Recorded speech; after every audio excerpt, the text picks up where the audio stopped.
Nothing beats a solid haunted house attraction, especially in the month of October, and if you find one that, as it turns out, has employees that want to kill you, that just simply gets everyone further into the spirit, doesn't it? Well, at least on this side of the screen with today's movie. That's at least how I felt. But welcome back to the entertainment room, where today I am discussing a film perfect for this time of year, and that film is 2019's Haunt. A group of friends come across an extreme haunted house and decide that out of desperation for more exciting plans on this Halloween night, to pull over and prepare to face their darkest fears, darker than they could have imagined. And there have been several films like this over the years, but I don't care. I will always give a good premise a go if it shows promise, no matter what. No matter how many times the idea has been done before, maybe they'll do something new. So why am I choosing to review this particular extreme haunted house film for this year? Well, let's jump right in.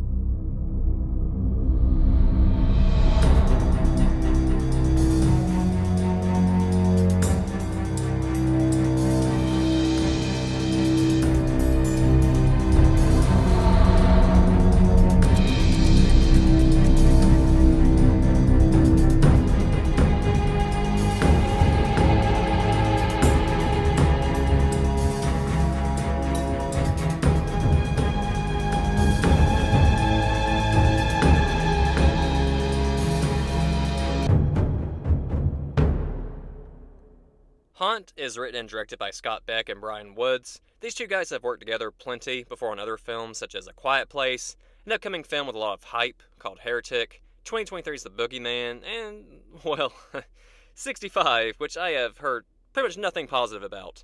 But with at least a couple of those films, I would put faith into their future in horror if they continue to go down that road. And this film may have caught some flack with having several similarities to the 2018 film Hellfest, and actually, out of randomness, I watched Hellfest for the first time recently, before rewatching this one, and the similarities, I mean, they're there, but I at least would say they're mostly loose similarities, as neither is nowhere near the first haunted house attraction horror film to come out. In between the two, best way I can think to summarize the differences in quality between the two without going into much is that Hellfest feels like the Sam's Cola version of Haunt, the Mountain Blast version, the Mr. Pepper version is what the fuck is Mr. Pepper an actual off-brand drink, or am I making that shit up? I don't know. I know there's Mr. Pibb, but we're not about to disrespect him. Anyway, I could talk myself into liking the off-brand stuff just as much while trying to save a few bucks, or in this case, just to pass some time. But at the end of the day, I'm just tolerating it. Anyways, that is my numbskull analogy with that. And watching Hellfest again, that was a fine movie, has some moments, but overall, just not nearly as good. Moving on. But with Haunt, it is necessary to watch this movie. I enjoyed it. They do try and give our lead a story and a couple other characters some entertaining qualities, so I always respect that in a horror film. And it does it without making the story feel bloated, in my opinion. It made me care a little when shit starts to hit the fan. It introduces our characters and gets to the point rather quickly. When it comes to our setting at the Extreme Haunt, I won't give much away in this non-spoiler section, but I do like it overall. It's not the flashiest with the attractions, like the deadly gags, the traps, the puzzles, but it does mostly what it needs to. It feels run down, dirty, and just uncomfortable. So it works. The villains aren't too much in terms of originality, personality-wise, but their brutality makes up for it some. Plus, you get a twist, kind of, somewhat with them, and that was nice also. On that note, the twist, as I'm trying to call it, was visually appealing and creepy. As far as the theme of it all, though, it introduces it and doesn't do much with it. It stays pretty surface level and even comes across a bit cheesy at times, but I'm not certain we need much detail.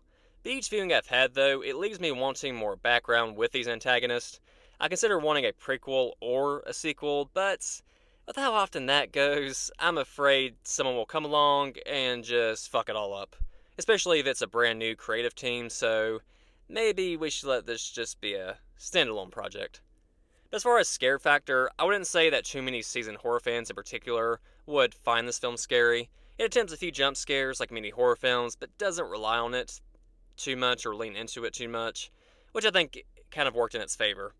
It was more about the suspense with what was coming, what's in the next room, what's the goal here, and I think it handles all those things mostly well. Plus the kills are largely well done. It doesn't really go over the top versus what we have seen in several other films, but I don't think they really needed to. No, don't get me wrong, they're a little graphic here and there for sure, and I'll get to that, but they aren't at that twisted, cartoony level that some extreme horror films reach for. And some of these are actually pretty disturbing, even in their simplicity. But maybe you'll know what I mean when you see it, or when I get to there soon. Before the ending, I like it overall. I have some complaints, but for one thing, there's a story element that is constantly brought up, that is left out in the open. Sometimes ambiguity is cool, but I was kind of feeling more closure would have been better in the situation. And also, there's this moment that is supposed to be like this badass moment for this character, and while, I enjoyed it partly, even in a fictional movie, it just still seemed kind of like a stretch too much to fully buy into it. I know this is really vague stuff right now, but when we get into spoilers, I'll kind of go into that in a little more detail. So with Haunt, it is perfect for spooky season. This is not my first viewing, and it will not be my last. The pacing is well done. It nails a lot of the horror elements. It's mildly comedic in places that typically work. Highly rewatchable. I recommend it to pretty much any horror fan. So now, on to spoilers. So our lead character is Harper, and we learn straight away that she is in an abusive relationship. It has not been able to leave despite her instincts and support from her friends, most notably Bailey. But before she goes off to a party, she gets enough of a push to send an "it's over" text to him, so good for her. Giving way to Nathan to slide in with his basic ass baseball costume and give her someone slightly pleasant to talk to. Before beer is slung on her by Evan, which is basically the loudmouth friend of the group. And now with Evan, the actor's name is Andrew Caldwell. And why I'm pausing on him is because it's been bugging me. He has such a distinct voice when you hear it, and I'm looking at his filmography and I just cannot place why he stands out. He appeared once on like American Dad and then Avatar: The Last Airbender, that silly ass Owen Wilson movie Drillbit Taylor that I for some reason watched over and over again in middle and high school. He was a bully on that one kid show called Shredderman Rules, I believe, if anybody remembers that movie at all. I don't know, I'm getting off track, but it's just driving me up the damn wall, but I guess that's just gonna have to be another day defeated. But then lastly in the group is Mallory and Angela. Not much to say on either. Angela is dressed like a nurse, but not a demeaning one, but an actual one that is in comfortable fitting scrubs, and looks like she just finished 3 to 4 12-hour shifts in a row.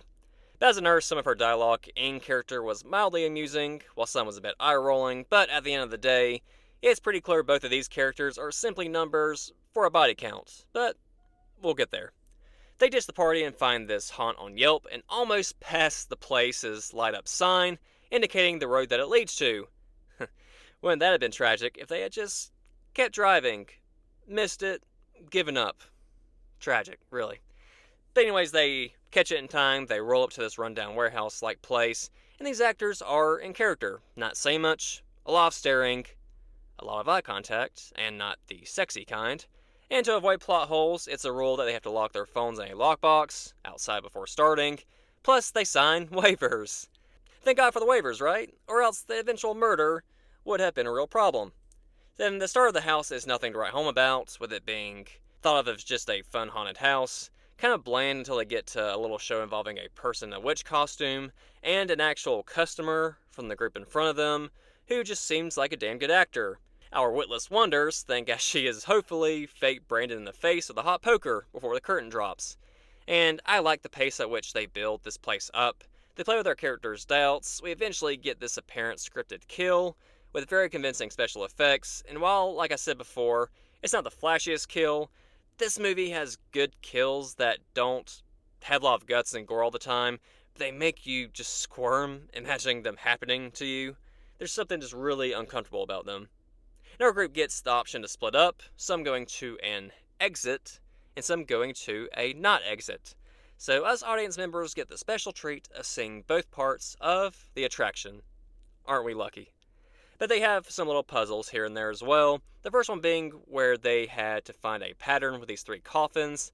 Turns out you have to go into the coffins one at a time and close the door, so you can unlock a hidden door that goes on to the next section. Just very claustrophobic, very distressful, very, goddamn, just deranged, man. But the other half have a game of stick your hand in the sketchy ass hole in the wall and tell me what body part you feel. No, don't worry about that throbbing. Keep going. Take your time on the guess. No, sorry. Seriously. But we get to Bailey's turn, and real quick, just to pause, a little piece of Harper's story that came out that I kind of left out up to this point. Harper's abusive relationship that she was putting up with is even more tragic as we learn that she had a father who abused her mother, and it never got better that she knows of. She ran away, never looked back. She has these dreams that drive her fear of returning even more. She wants to go back to her previous home one day to see her mom, but she's afraid her dad will answer the door instead. Does her mom still live there? Is it just her dad now? Is her mom even alive? Did she leave him? All questions that have haunted her since. But anyway, back to the story. Her friend Bailey was allowed to wear Harper's mom's ring that she had given her to go with her outfit, and Bailey drops the ring somewhere in the hole. She panics, and between her and Nathan, they try two of the holes at the same time. Ouch. And we do get, at first, a fake scare from Nathan, which would have been aggravating on its own, just so stereotypical, but they put a twist on it that I kind of liked. So Nathan pretends to scream in pain, and as he starts to say, I'm just playing, Bailey screams as well and does not stop, as something actually has a hold on her, and she pulls her arms out of the hole to reveal a few razor blade cuts down her arm, and Jesus, it is not that graphic or bloody at all. That just that disturbing simplicity that I've been talking about, it just made my arm itch. I don't even like paper cuts and how uncomfortable those are. So I can only imagine razor blades, 4 of them versus even one. It was just such a jarring scene. I just like the twist they kind of put on that.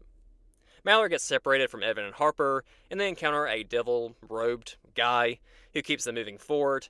Evan shoves the guy with a chainsaw because he's had enough and they just start to get too close, and they finally all come back together. Except for Mallory, who is now part of that witch's show from before. Similar to the other show with the other unknown customer, this time instead of the burning poker being stuck slowly into the passed out Mallory, it is instead jammed into her skull as the curtains drop. And just, damn. Still, especially on a movie screen with it being so quick, it doesn't look that graphic, but the idea still just kind of fucked me up a little bit. I did not expect the aggressiveness that it was jammed into her. But they take the show completely serious this time. They go backward and head back to this emergency exit they saw before, but it's locked, and despite Evan's experience with lock picking, it's a complicated lock that no one can seem to figure out. So these geniuses think that there may be a weapon, like a crowbar or something laying around. Just fat chance. Real or fake extreme haunt. But anyways, Big Dick Nathan decides it's apparently best if he goes alone to look around. One of our favorite horror movie tropes. But don't worry though, him and Harper, they could be a thing, so he likely won't go out that easily. Another trope that starts to unfold while he is gone is Nurse Angela decides, despite not being able to see past the curtain too much, she decides to almost blindly stick her hand underneath the fence and grab the fire poker used to lobotomize her friend. But we'll get back to that. But there's a creepy scene with Nathan now. He enters a room with apparent mannequins with sheets covering them, and one is blocking his path. Nathan has a key from a past challenge, I think, and he is spooked by something, and he drops it into a grate in the floor.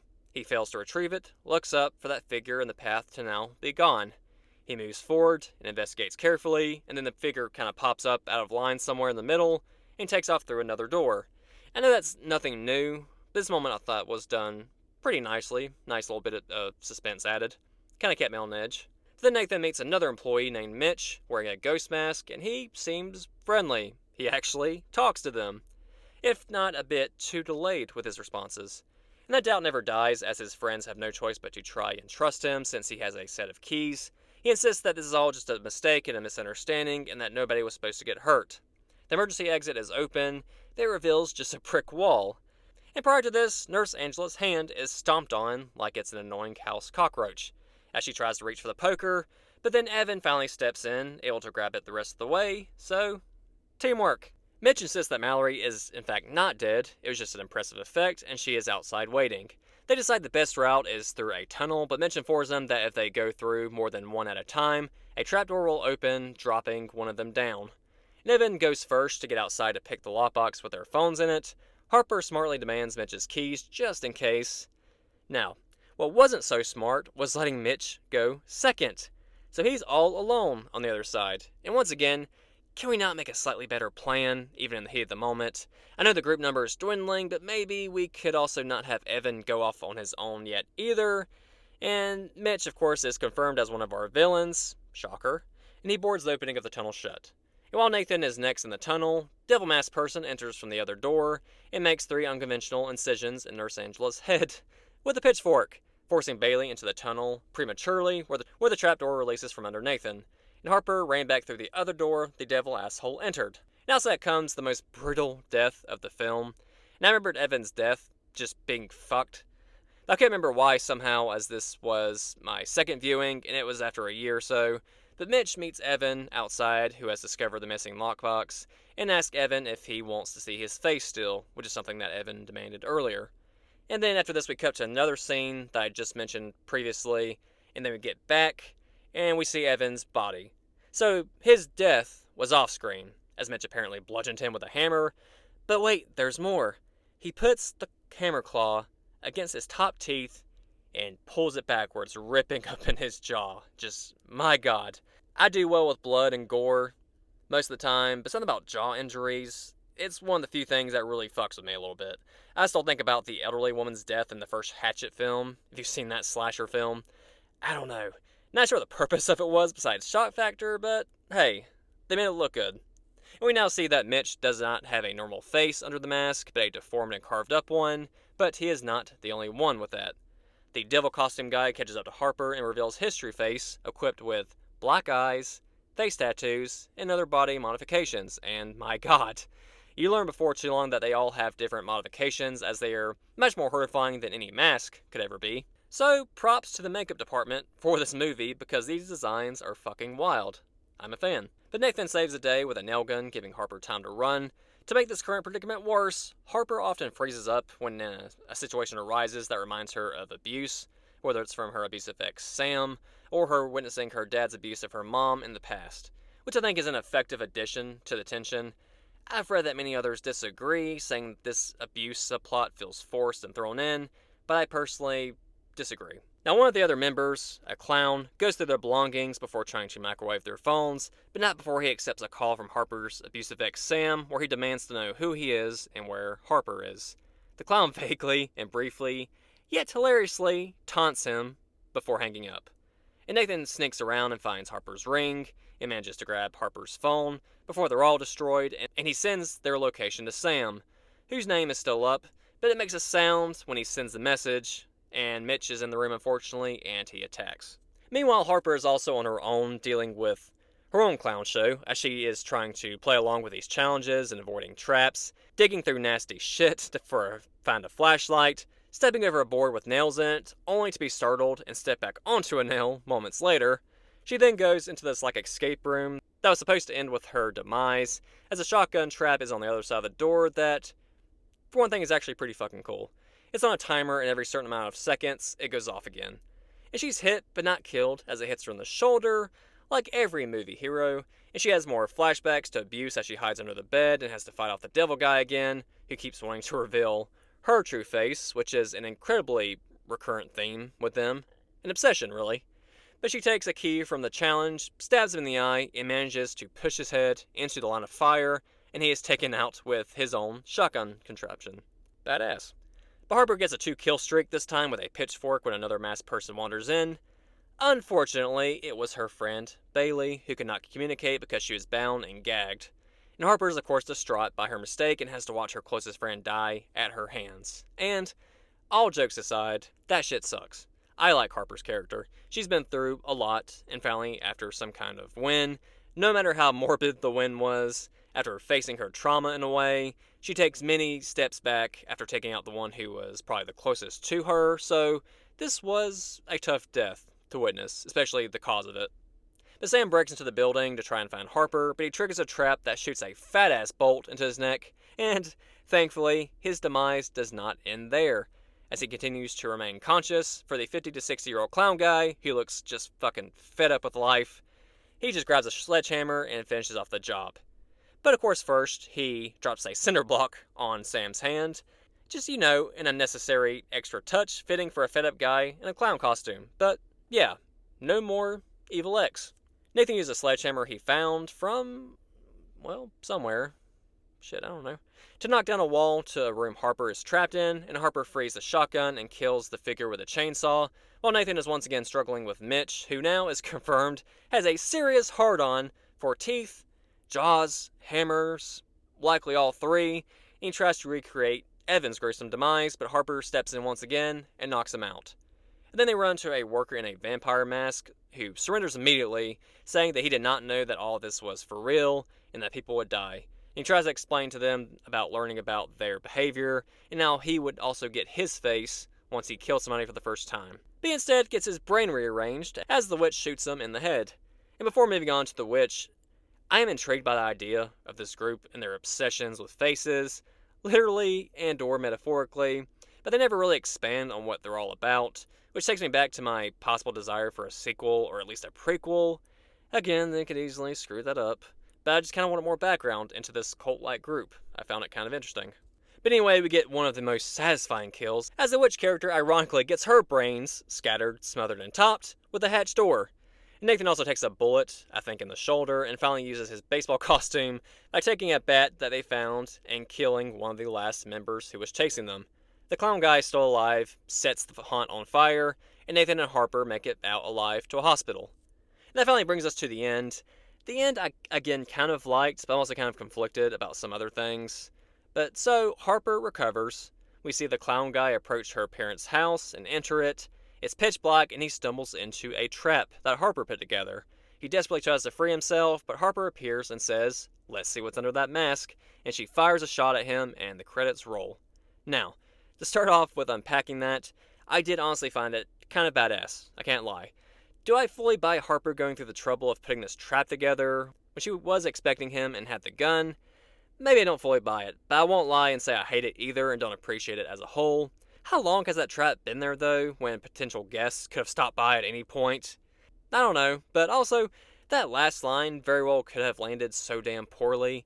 Could have been really cringe-inducing, but I actually kind of liked her keeping the theme going with the mask and the face motif, and the actress actually did a pretty decent job delivering the lines, so I was impressed. Plus, holy shit, we are treated to a haunting, but also kind of heavenly, in-credit song of Rob Zombie's Dracula, but it's a slowed-down cover song by an artist named Lizzie, I believe, and it's just a damn good song that I have listened to for a while now, since my previous viewing of this movie. Great choice. But also with this ending, I'm okay with Harper's general ambiguous end, with where does she go from here.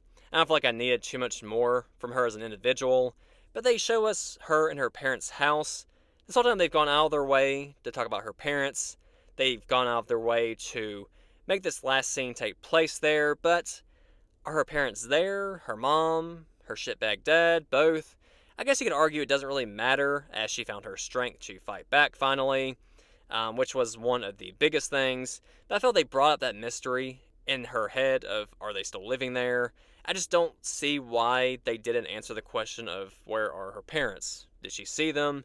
Did she fully confront her past? Now, I don't need this to be like a long, drawn-out emotional reunion. You can just simply give us a little quick blip that represents the final answer, but I just feel like they should have given us something as far as at least a step towards closure with her past. But that's me, and that was 2019's Haunt. Despite my complaints of some story elements and character decision making, I like this movie and find it incredibly fun and rewatchable. It's not particularly scary, but does it decently well with the suspense, plus the action scenes are competent and even satisfying in places. The gore effects were well done, and they proved that they didn't need to go way over the top to make some of them memorable. In some aspects, I wanted explored more in the end, but overall, I'll give Haunt a 7.2 out of 10.